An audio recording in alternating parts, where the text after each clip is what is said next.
Well, hi Matt, nice to speak to you again. First of all, have you got an update as to where the deal's at? Are you nearly over the line? Yeah, I think in the next 48 hours. So we can expect an announcement then? I mean, I don't know if we'll do an announcement, but yeah, you can expect an announcement. Okay, good news, good news.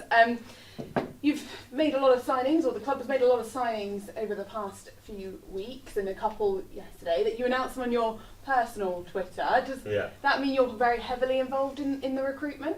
There's a team that's heavily involved that includes numerous different people, because I think at the end of the day, having as many eyes on players as possible and people that are experienced in the game who might not necessarily be at the club but that we know through our network, getting those opinions is key. And I mean, it's like, you have 10 people watch one player versus one person watch one player, then you're going to have a more well-rounded view of what you're looking at. And is Mark Cooper a part of that as well? Yeah, I mean all the signings get passed through Mark, and if he doesn't want them, then that's fine. There's the manager has to select the team at the end of the day, and tell us what type of style he wants to play. But I think we are definitely moving away from maybe the old school model of the manager solely selects the team. I think we are trying to build a brand here at Yeovil and a style, and then that managers come and go, but Yeovil's forever. When the manager maybe does eventually go, then the person who comes in, it's a seamless transition into this is how Yeovil play. And if the manager's just picking the players, then I think that's not the place we really want to be at.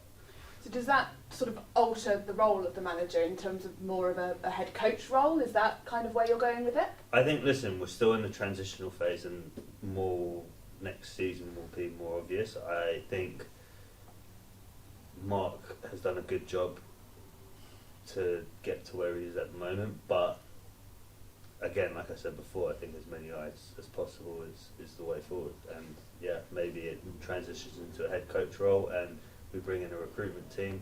Maybe it doesn't. We'll figure that out in the summer. Let's just try and stay up first. Yeah, so that's the priority, because you said to me you're 1,000% behind Mark, and that's still the case. Behind Mark?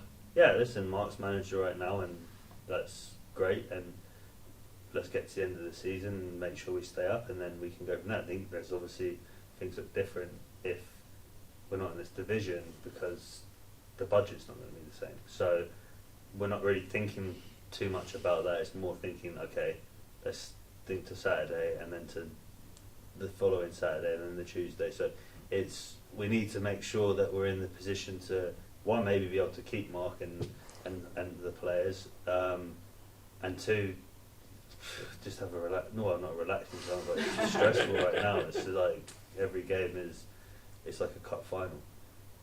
And in terms of the players that you brought in this week, what are you hoping they'll bring to the squad?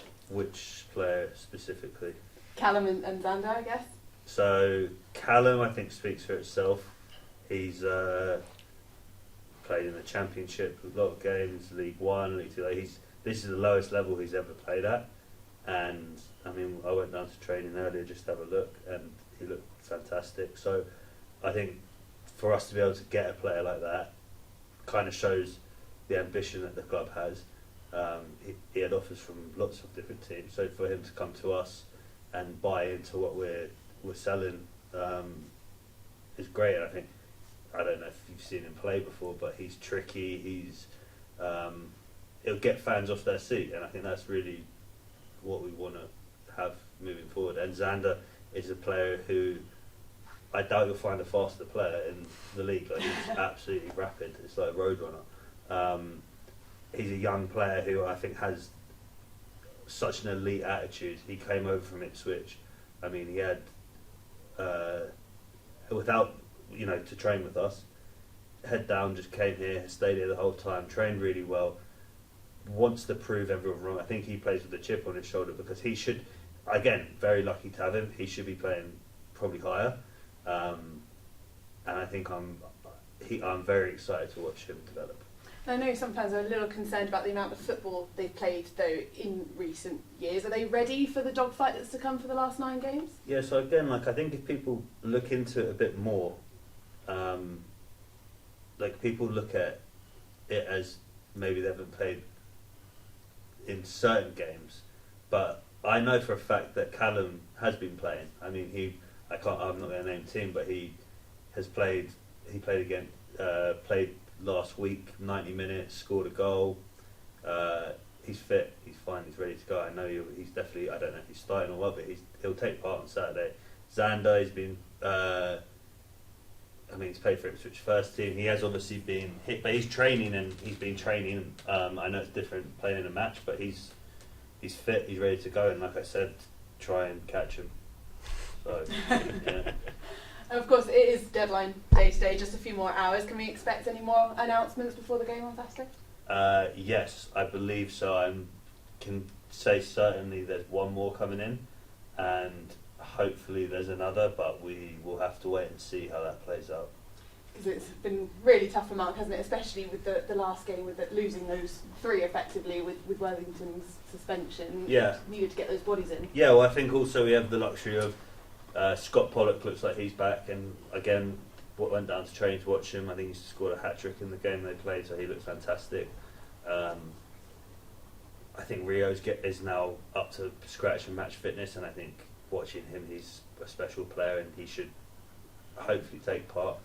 So I think there's people coming back. I think Max Hunt's back in training. Yeah. And you've put on some ticket offers for the last 4 home games. Very good deal. I imagine you're just wanting fans to get in here and try and get the lads over the line to secure safety.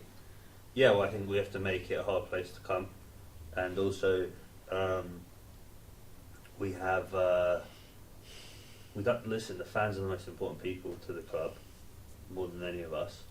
And again, for next season, it will be the same thing. We want to make it as cheap as possible for anyone to come to Hewish Park without it causing a problem.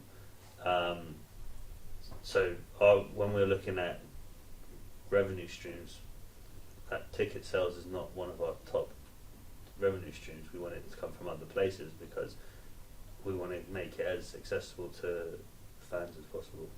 And just lastly, on a slightly separate note, I know you made your feelings clear about it on Twitter, but the changes to the National League contracts, and Josh Staunton's put out a statement as well on behalf of other captains. You seem to not agree with it, of course. It really puts injured players at risk, doesn't it? And what's your view on that overall? No, I think it's a disgrace. I don't think it's should be allowed to pass. I mean, I don't know. I've only been here a little bit, so I don't know if I have any say on that or whatever, but I can assure any player coming to Uggla that we won't follow that. I think if this is a full-time job, then you should be paid. This league wants to be taken seriously, and if it wants to be taken seriously, then it has to act serious, and I think that's just not what they're doing by doing that. I mean, imagine that in League 2 or League 1 just wouldn't happen. I mean, they want to change it to 3 up and everything like that. It's just until the league wants to act serious, then they're not going to get anything serious back. So, yeah, I massively disagree with it. Appreciate your time, Matt. Thank you. No problem. Matt, a couple of things. First of all, I mean, how difficult has it been getting players in at this particular stage, the day before the deadline? Oh, yeah, it's been really difficult. I haven't had much sleep, or the team hasn't had much sleep. So there's been a lot of... I mean, I can't even tell you how many players we've contacted to see if they're available or whatever, and some of them we've got quite far down the line and then something's happened, or... Yeah. It's been a very difficult one. And I guess the other thing is the closer we get to the deadline, the more, the more that the teams can kind of take advantage of us. And right. We're not going to play that game. There's a lot of teams that have quoted us just absolutely crazy money for players. Yeah. That it's just not going to happen. So yeah, it's been difficult, but I think with the squad that will hopefully be finalised by 5 p.m. today.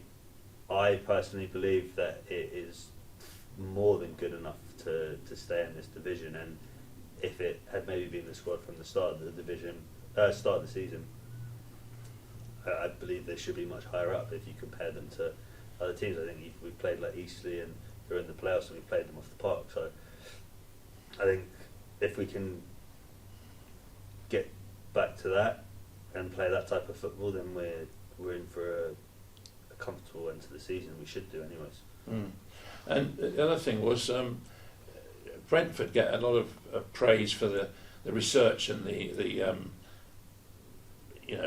computer stuff they do on their players. They really go to town. Have you sort of followed any of those sort of trends in your recruitment policy? Yeah, I mean, I think, like I said to Sheridan, I think before we came in, it's a single point of failure in terms of just one person is watching a player and bringing them in. I think what we're trying to do is, and we're not going to get it perfect straight away, and it was like, I'm sure Brentford didn't get it perfect straight away, but we will try our best to have as many eyes and professionals watch them, bring in data, bring in lots of different versions of data, and it's definitely a model that's worked for them. It's worked for Brighton, it's worked for lots of clubs. I think that's where we can really differentiate ourselves in this league, is by not. I think there's a lot of old school ways in this league where it's, the manager just picks the transfers and gets given a budget and that's it. And I think if that's what we're doing, and I think Mark can obviously identify great players, and he's a big part of like helping us with that. But if we're just doing that, we're fishing in a very shallow pond. Whereas I think we can cast our net a lot wider and find people that maybe have been overlooked. But they seem to concentrate a lot on attitude and just the players, background and his whole personal life. Do you do that as well? I mean, we're not there yet, but we definitely do a much less sophisticated version of that. I mean, we definitely ask around about a player's attitude or their desire or what they're like or how committed to the cause they are. I mean, at the end of the day, things are changing around here, and we think they're changing for the better. And we only want people who want to be on that journey with us to be in here. And if they don't, well, I mean, we don't want them here. You're better off without them, aren't you, really? Finally, any progress on the stewardship situation? Yeah, I mean, against Sheridan, I think we've got the papers and they should be signed today, tomorrow. I think that's. So then you would go down as owners then? Yeah, I've liked the term steward, but it will be changing. Yeah. Okay, thank you. No problem. Hey Matt, how you doing? No problem. Yeah, good. I'm sure when you came in, you had an idea of how things were going to work and plan out. Has it been eye-opening since you've been in, and how busy have you been? To be honest with you, this has been the most stressful 4 weeks of my life. I found my first grey hair. It's a different industry to anything I've ever seen before. It's almost like going back to school sometimes, where you've got like gossip and there's a lot. I've loved it, don't get me wrong, but I'm tired. I'm looking forward to maybe today's deadline and getting that done, and then there's nothing more we can do with the team on that front. Obviously, there's other stuff we can maybe do, but I'm sorry, I'm so tired. I forgot the question. Sorry, I think you about answered it. Did you have a kind of checklist as well when you came in? Like, you brought a new physio when you brought players in, and are you slowly kind of wading through that? Yeah, like when we first, I think I've said it before, but is when we first thought, we're going to get this over the line, the club wasn't in the position it was right now. So being part of a relegation scrap adds, I think it intensifies everything by like 1,000. It's like every move you make is kind of got to have an immediate impact. We have a list of what we want to do, and there's a lot that we'll do over the summer, which we hope to start implementing now, but it's just been I mean, the main focus has been like, we need to make sure that the team's all right and that they can stay up, which I think they're absolutely more than capable of doing. And when we first spoke, you said that you've moved to Somerset, and I've seen you go up to Screwfix and kind of embed yourself into the community slightly. Have you been out and about much at all? Have you been able to? I have to make a confession. This house that we were living in Somerset got sold from underneath us, so I actually moved to Dorset now. Oh, you crossed the border. It's a tough one, but not far. So yeah, no, I've been up and around different areas of Somerset and down in Dorset as well. So I like it a lot. It's peaceful. It's much quieter than London. But hopefully after today I'll be getting quieter for you. Huh? But hopefully after today I'll get even quieter for you. I hope so. I need to sleep. Best of luck, mate. Cheers.